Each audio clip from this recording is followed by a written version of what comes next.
So we talked about briefly, you got into 3 months, no pay commission check, Yep. and doing open houses.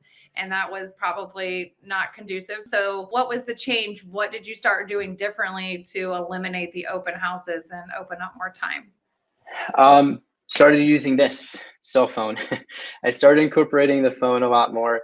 And during the days, I would also door knock as well, because I boiled it down to, as Tom says, and, others I'm sure has heard, it's about conversations and appointments. Whoever has the most conversations, in theory, sets the most appointments. Hi, I'm Noelle with today's Brew, where top producing real estate agents share their tips and tricks on taking more listings, making more money, and having fun doing it.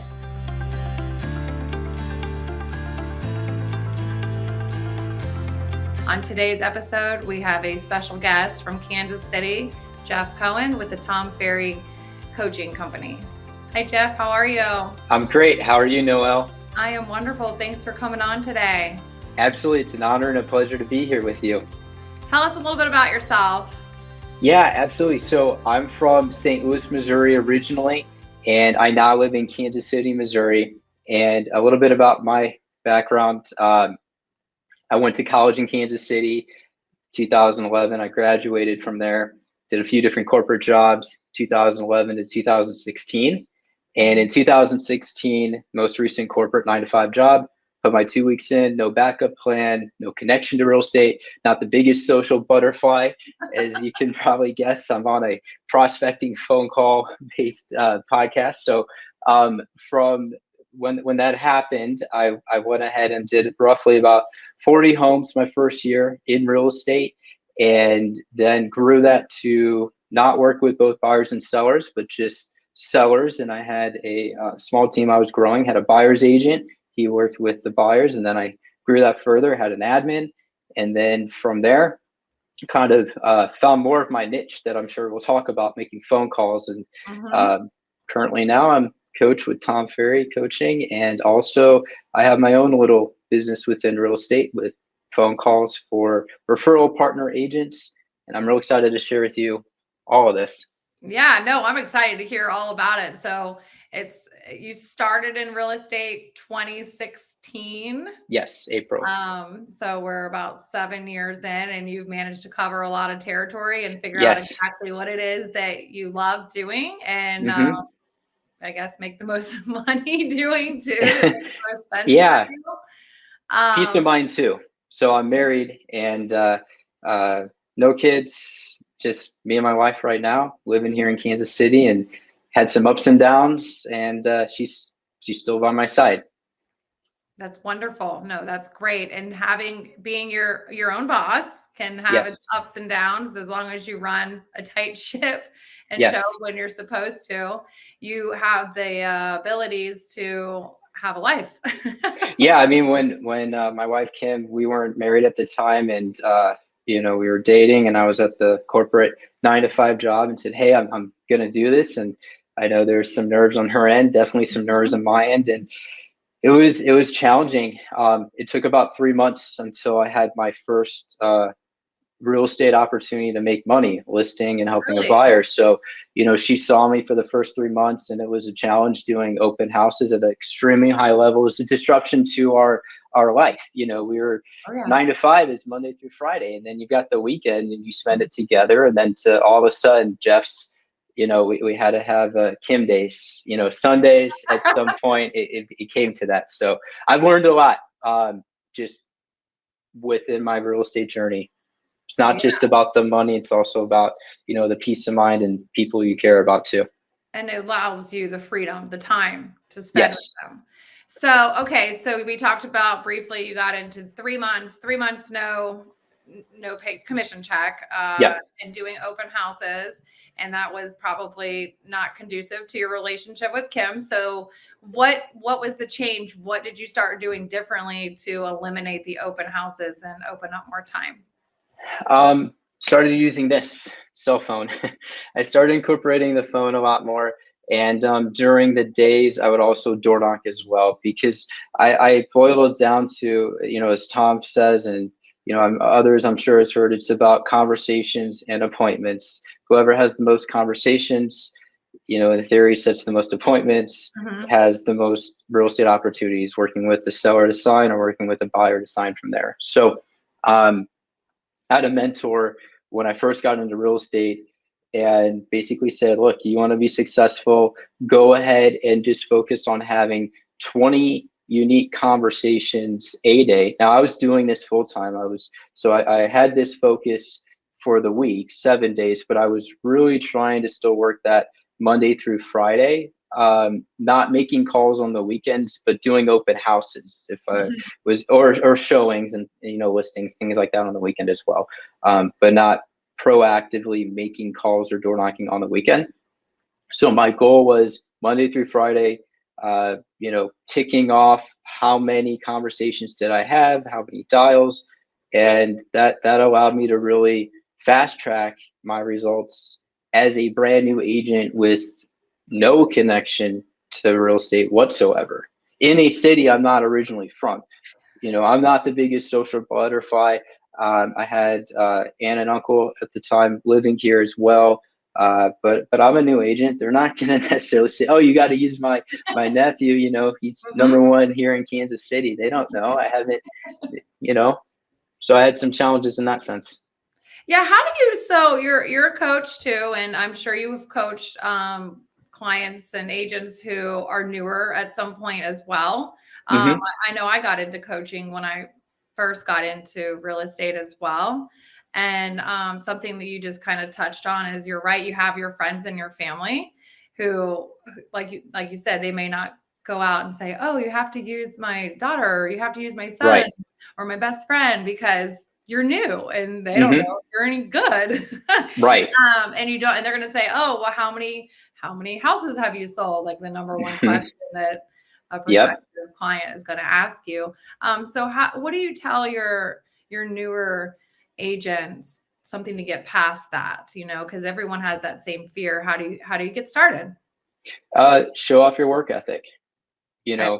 I don't have that local native connection to the city that I was practicing real estate in 2016 here in Kansas City. But what I can tell you is that my first few opportunities, one was from circle prospecting for an open house. So I was calling for an open house, and what happened is a gentleman answered. I said my script. I didn't think anything of it. He wasn't interested at the time with whatever I said in the script, because I would, I'm pen and paper old school. I'm taking notes all the time still to today when I make calls, and I didn't write down his name or number or anything to follow up with. And then out of the blue, I can't recall exactly if it was a week or 2 weeks later, but short amount of time afterwards, I got a call out of the blue. It was him. He said, "Jeff, I don't know if you remember me, but I liked your hustle. I like that you're making phone calls. That's the type of agent that I want, and I have a house that I want to sell. And I want you to come over here and let's get going on it." So that's my work ethic. Another example is numerous listings that I've had from door knocking, even door knocking in the rain. I think it's easy to do things like that if you just gamify it. I'm a big fan of it. I mean, I'll show you here. I've got the timer, so it helps keep me on task. So as I'm making my calls, I do 30-minute blocks. It keeps me focused. And let's say you're going to go out and door knock. Go print off 100 flyers and just say, "Look, I'm not getting back into the car until my hands are empty. And if I want to know how many more doors I need to knock, well, start counting in the middle of the street on the sidewalk." How many do I have? And, kind of weird and odd. So the point is, put some things in place to just gamify. And at the time I was reading Grant Cardone 10X rule, whether you like them or not, I think there's something to be said to doing way more than what you think you might need to do. And I just adapted that to my thinking in real estate. What's the average agent? How many contacts are they going to have in a week? Okay. I don't want to be an average agent. No. So what do I think I need to do? How many open houses do I think the average agent is going to do? Well, I'm not average, so I would shoot for 3 to 4 at least over the weekend. Wow. Yeah.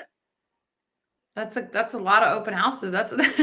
Yeah, but the results came a lot faster because what I would do in a month, it would take the average agent, if they take them, 2-3 months to catch up.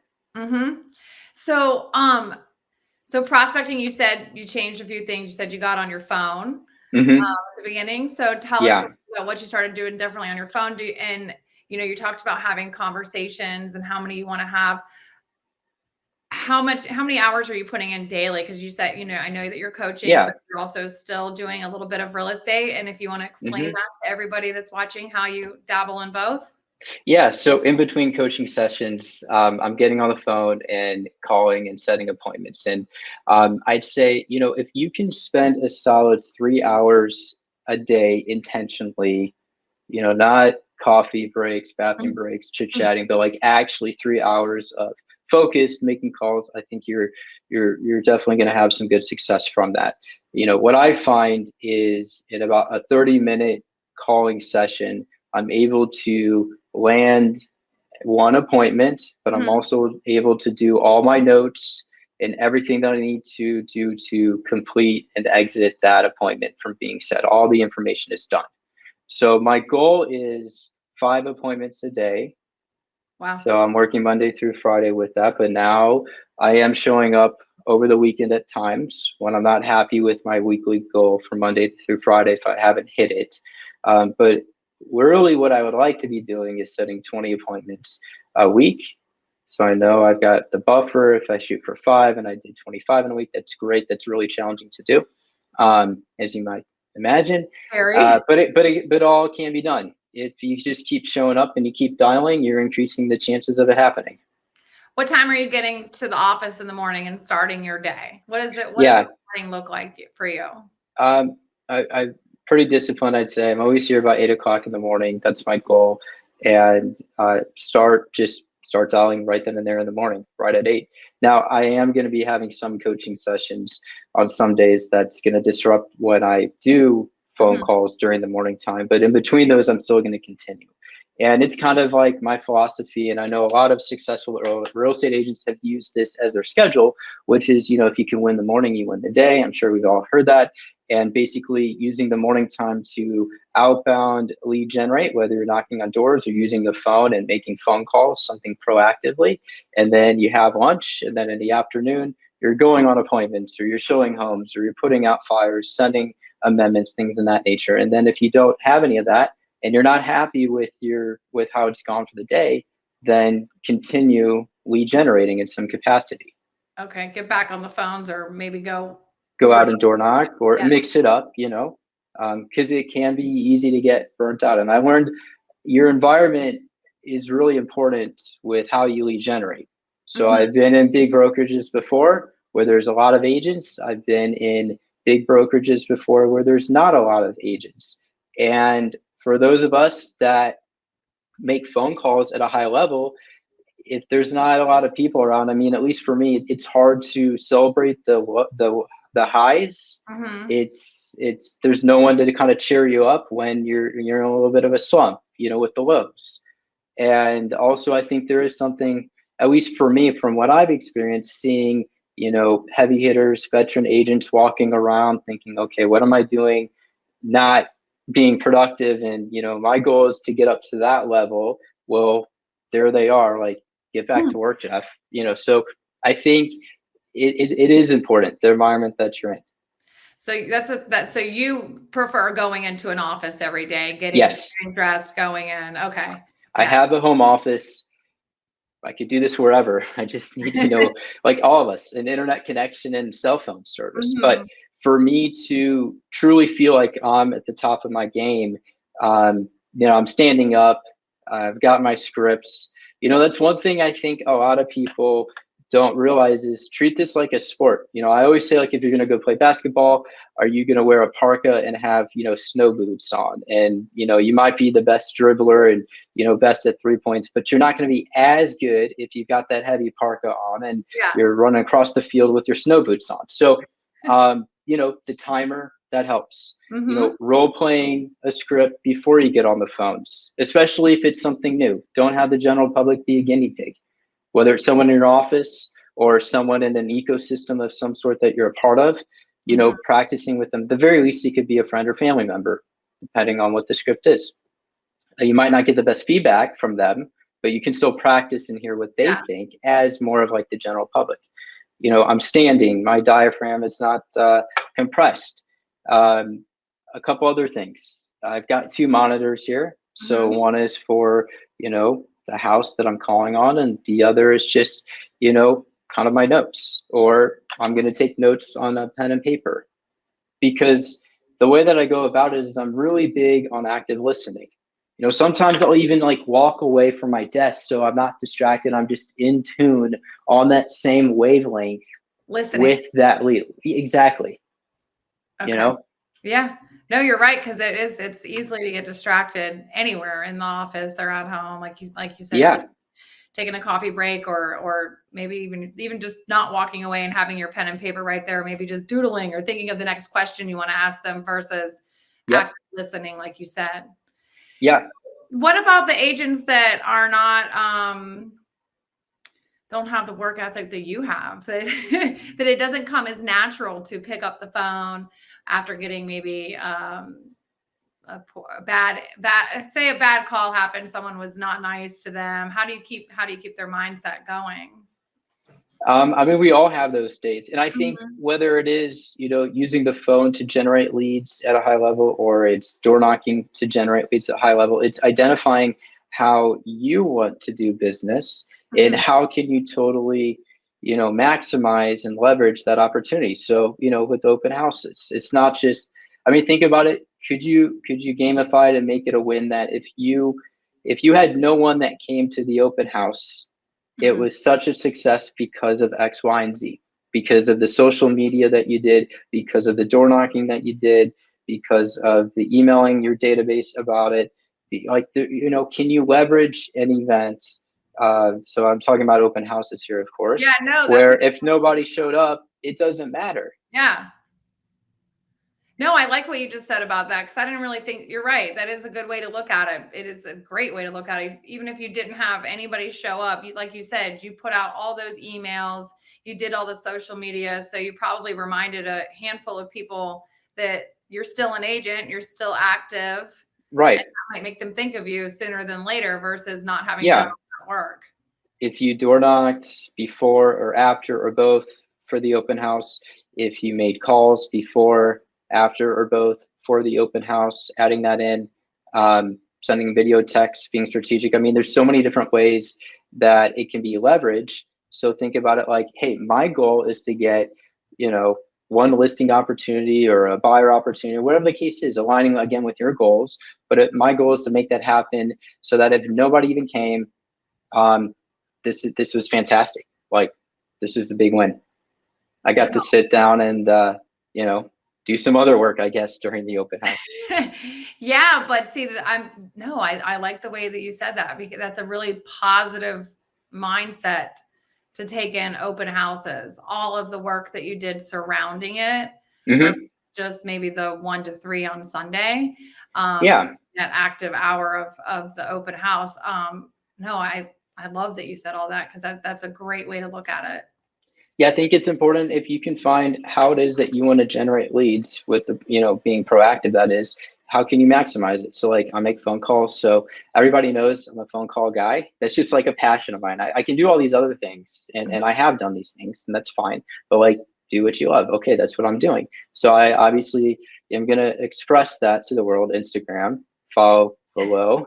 But I hold myself accountable and vulnerable. I put myself out there. So on a regular basis, I am um, taking a video or a picture of like me at work. Just one, I'm showing I'm consistent. Not only am I coaching a high level amount of coaching clients, but I'm also making phone calls, which a lot of people don't like to do and think it's challenging and it's a mindset thing. Mhm. Um, but I'm putting myself out there to say like, hey, look, I'm human too. On days that I don't set appointments or I set a low amount, I'm letting people know. And then when I set a lot, I'm letting people know. I'm not here just to show the good, because you got to take the good with you got to take the bad with the good. You got to take it all. So if you're outdoor knocking and you got a flyer, could you not only one are you having a best quality conversation, it's face to face with actual potential homeowners that do have an interest in real estate, what their house is worth most likely, they want to know. But could you take a picture of you with your flyer, hitting the streets with the sidewalk and houses behind it, or with you in it, and leveraging that on social media. Hey, I'm out here looking to see in Misty Meadows South, made up neighborhood, to see if there's any future potential home sellers. If there's a neighborhood that you love, send me a DM and I'd be happy to see if I can find you any future home sellers that are thinking about selling. Wow. So you led right into my next question, which was going to be, how active are you on social media? And what your thoughts are on it, of agents using it as a lead generation source. So it works for you? I'm still more of an introvert, I guess. I'm in a box. I mean, I like making phone calls, so not the life of the party. I mean, I can adapt. I have adapted, and all that's good. But social media, I just think it's just gravy. Like, for us that are, big phone callers, lead gen in that respect, it's like, well, I can't control. I can make the best social media video, and I can put it out there, and I think it is top notch. I can even have friends that say, "Oh, that's gold." Okay, I put it out there. I can't control how many people are going to see it. I can't control how many likes. I can be proactive with the likes and the comments. I can do all that. But I can keep dialing. I can keep knocking on the door. If I said, you know what, I'm not getting back in the car unless I've knocked on 100 doors. Well, how many have I knocked? I'm almost at 100. I'm not going to stop making calls today until I hit 300 or 400 or whatever the number is. If you're using a dialer, or you're a little bit more in control in that sense. The appointments, not always in control of that. I mean, you can have the mindset of like, I want to make sure this week I set X number of appointments. So it's going to keep you going with your lead gen activity. But I'm more of a fan in that sense, because it's up to me. I'm going to make it happen. Where social media, I think, is it complements nicely what you're doing, but not something to totally rely on. And everybody that's a social media guru is like, this guy Jeff doesn't know what he's talking about, and that's fine, because it's not my thing. And you obviously know something that I don't. So props to you. I agree with you. I'm the same way you are with social media. So I agree with you. Yeah. I'm Some not, will and some won't, and that's okay. I get it. but I think that's good, because there's something for everybody, whatever they're comfortable with. Because a lot of people Yeah. are not comfortable getting on social media. And for you being an introvert, I mean, look at us right now. Yeah. I mean, I just, by nature, I mean, like I don't know. I think we're all everything, introvert and extrovert, but I'm not the agent that is going to be having huge client events and the life of the party at these client events. It's more like, hey, I'd rather call somebody I don't know and see if I can just, in thin air, snap of the finger, produce an opportunity, an appointment to help somebody, whether it's buying or selling. Like, I think that's really cool to me. Absolutely. So what's your lead follow-up look like if you if you get a no? What are you doing to get back on with them, or do you just move on to the next one? Yeah, my goal is it depends on the script and the conversation. If I'm asking, have you had any thoughts of selling your house? And no, we haven't. Okay, well, are you completely happy in your house, or are you in your dream house? Is there one thing that you wish was different about your house, just to kind of see if there's more of an opportunity where, well, maybe we would want to change because we were thinking about an addition, but we don't know if it makes sense to stay. Well, it can open up the conversation further. But I'm always a big fan of, when would you want me to, talk to you next to see if your plans are still the same or if something came up different. So I'm big on finding like it's a mini appointment. You tell me, Noel, when do you want me to be calling you back? Like, you have a say in it. Yeah. So Yeah. then I know a timeline, and we all know the rule. Whatever it is, you cut it in half. If they say call me in a year, minimum you're calling 6 months. So you get to work around that, and then within that time frame, depending on the situation, the lead, you can come from contribution, come from value. I'm always sharing with coaching clients.